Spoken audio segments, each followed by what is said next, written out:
Hello guys and welcome back to our YouTube channel. बहुत लोगों की एक सिंपल मिस्टेक की वजह से यहाँ पे वो लोग ओवरऑल लॉस में रह रहे हैं। ठीक है, तो हम लोग आज उस मिस्टेक को एनालाइज करने वाले और बैंक निफ्टी का चार्ट ही अपने को बताएगा कि अपने को क्या करने की ज़रूरत है अपने ट्रेडिंग करियर में। ठीक है, जैसा कि मैंने आपको बोला, simple things work in market. आप लोग उन चीज़ों को कंट्रोल करो जो आपके हाथ में है। ठीक है, अब स्ट्रैटेजी कौन सी यूज़ करनी है, क्या सेटअप यूज़ करना है, वो सब भूल जाओ। आप लोग ऑलरेडी जो यूज़ कर रहे होंगे कुछ ना कुछ तो उसका विन रेट होगा ही। ठीक है, तो आपको करना क्या है और मोस्ट लोगों की मिस्टेक क्या होती है वो हम लोग देखेंगे। सबसे पहले आप लोगों का जो अकाउंट साइज है वो आप लोग स्टार्ट करते हो यहाँ पे, और थोड़े दिनों में वो आपको दिखता है यहाँ पे। ठीक है, इसकी सिंपल सी एक ही मिस्टेक है कि लॉसेस बड़े रख रहे हो और प्रॉफिट छोटे रख रहे हो, फिर लॉसेस बड़े रख रहे हो, फिर प्रॉफिट छोटे रख रहे हो। फिर एक दिन आपको इतना बड़ा प्रॉफिट होगा भी, लेकिन क्या आपने रिकवर कर पाए हो? बिल्कुल भी नहीं कर पाए हो, राइट। फिर आप लॉसेस बड़े रख रहे हो, फिर प्रॉफिट छोटे रख रहे हो, फिर लॉसेस बड़े रख रहे हो। ठीक है, अब आपके लिए आपको मैं इसका सोल्यूशन भी दूंगा। सिंपल सा एक रूल डिसाइड कर लो,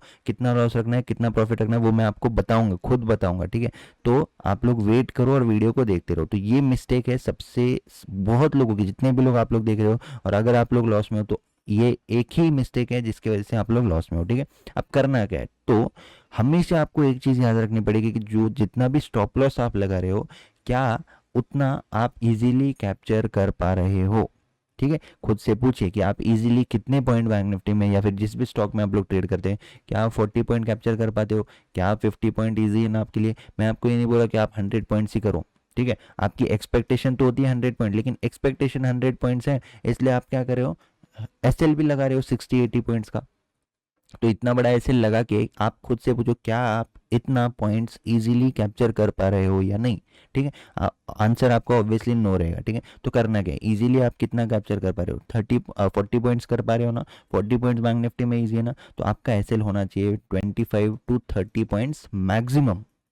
ठीक है, 25 to 30 पॉइंट्स मैक्सिमम अगर आपका एसएल रहेगा तो आपका कर्व किस तरह से दिखेगा उसके बारे में भी हम लोग बात करेंगे। लेकिन इस रूल का मतलब क्या है, जितना भी आप इजीली या फिर एवरेज आपका प्रॉफिट होता है, उससे कम आपका लॉस या रिस्क लेना है आपको। ठीक है, क्यों ऐसा? अगर आप इससे ज़्यादा रिस्क लोगे तो क्या आपको गारंटीड है कि क्या आप इससे ज़्यादा ही कैप्चर कर पाओगे, राइट?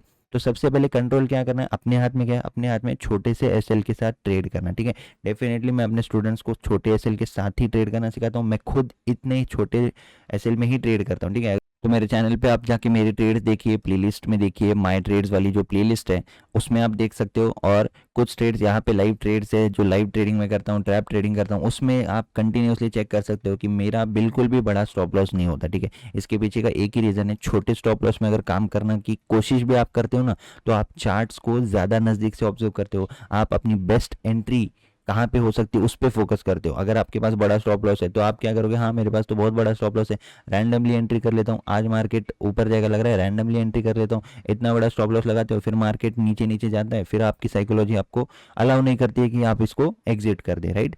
तो एक रूल याद रखना, एवरेज प्रॉफिट जितना भी करते हो उससे कम ही रिस्क लेना हमेशा लाइफ टाइम। ठीक है, ये रूल याद रखना। आप एवरेज प्रॉफिट बढ़ाओ, आप अपने एफर्ट्स बढ़ाओ, आप अपने होल्डिंग की जो कैपेसिटी उसको बढ़ाओ। जब एवरेज प्रॉफिट बढ़ जाएगा तो आप थोड़ा सा रिस्क ज़्यादा ले सकते हो, आप 30 पॉइंट्स को 40 पॉइंट्स का एसएल कर सकते हो। ठीक है, अगर आपको ज़्यादा रूम चाहिए तो। लेकिन अभी बिगनिंग में आपको यही प्रैक्टिस करना है, छोटा एसएल, और उससे ज़्यादा ही आपको कैप्चर करना है। ठीक है, मैं आपको ये नहीं बोल रहा कि फर्स्ट डे से 1:2 आप लोग कैप्चर कर लो। ठीक है, ये पॉसिबल नहीं है, इसके लिए बहुत ज़्यादा एफर्ट्स आपको लगेंगे। लेकिन आप इतना तो कर सकते हो कि छोटे एसएल में मैं ट्रेड लूंगा। ठीक है, तो जो कर्व है आपका, जब आप गलत गलत चीज़ फॉलो कर रहे हो तब कैसा दिख रहा है, बड़े लॉसेस छोटे प्रॉफिट, बड़े लॉसेस छोटे प्रॉफिट, बड़े लॉसेस छोटे प्रॉफिट। ठीक है, एक दिन फिर ऐसा आएगा आपको बहुत बड़ा प्रॉफिट भी हो जाएगा, आपने मिस्टेक आइडेंटिफाई कर लिया, आपने बहुत होल्ड कर लिया, लेकिन क्या आपने जहाँ से स्टार्ट किया था वहाँ तक आप आ गए क्या?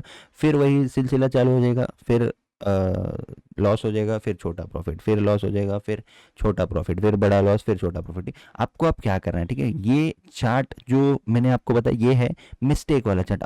आपको रियल चार्ट अगर मैं बताऊं तो इस तरह से दिखना चाहिए, जितना भी आप लोग कैप्चर करते हो उतना ही या फिर उससे बहुत ज़्यादा कम आप रिस्क ले ले सकते हो। ठीक है, तो यहाँ पे आपका प्रॉफिट हो गया, फिर आपने उसको गवा दिया, फिर आपका प्रॉफिट हो गया, फिर आपने उसको गवा दिया, फिर एक दिन बड़ा प्रॉफिट हुआ, फिर आपने लॉस कर दिया, फिर आपका बड़ा प्रॉफिट हुआ, फिर छोटा लॉस हो गया, फिर बड़ा प्रॉफिट हुआ, फिर छोटा लॉस हो गया। अब आपका अकाउंट साइज कहाँ पे जा रहा है दिख रहा है आपको?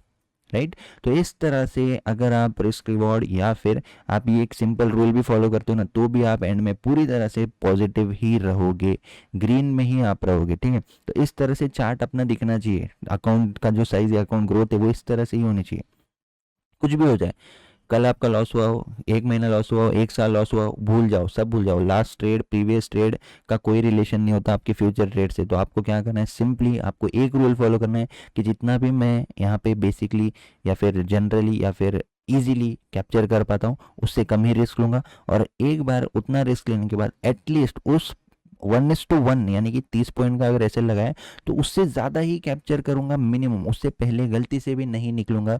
ये आप खुद को, आप इसको प्रॉमिस कर लिए, करिए खुद को, इसकी आप कसम खा लीजिए कि नहीं, मैं इसी तरह से ट्रेड करूंगा।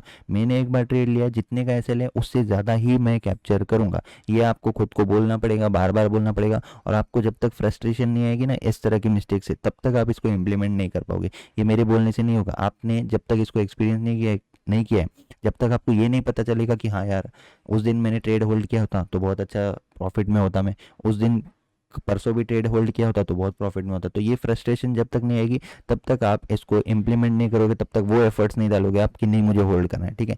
तो इसको कैजुअली मत लो। जो लोग सीरियस है ट्रेडिंग के लिए, हमारी वीडियोस देखिए। इस चैनल पे अगर आप पूरी वीडियोस देख लेते हो ना, आपको किसी कोर्स करने की ज़रूरत नहीं है, आपको किसी का महंगा कोर्स लेने की ज़रूरत नहीं है। सिर्फ इन वीडियोस को अगर देखेंगे, एक एक वीडियो से एक एक पॉइंट नोट करिए, तो आपको सारा नॉलेज, बहुत अच्छे से प्रैक्टिकल नॉलेज मिल जाएगा, ठीक है।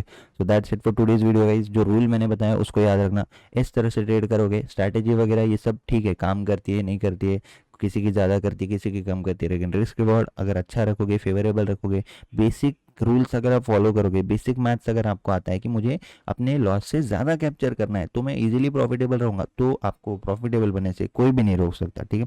अब इसके लिए इमोशन पे कंट्रोल लाना बहुत ज़्यादा ज़रूरी है। उसके लिए ट्रेडर्स माइंडसेट एपिसोड्स देख सकते हो आप, ठीक है। साइकोलॉजी, ट्रेडिंग साइकोलॉजी देख सकते हो। और कौन से रूल्स आपको फॉलो करने हैं, यहाँ पे वीडियो दिख रही है, ट्रेडिंग साइकोलॉजी सेशन लीक्ड, इसमें 10 गोल्डन रूल्स बताए मैंने, ठीक है। उन रूल्स को फॉलो करो, डेफिनेटली आपकी ट्रेडिंग में फर्स्ट मंथ से ही चेंज आ जाएगा, ठीक है।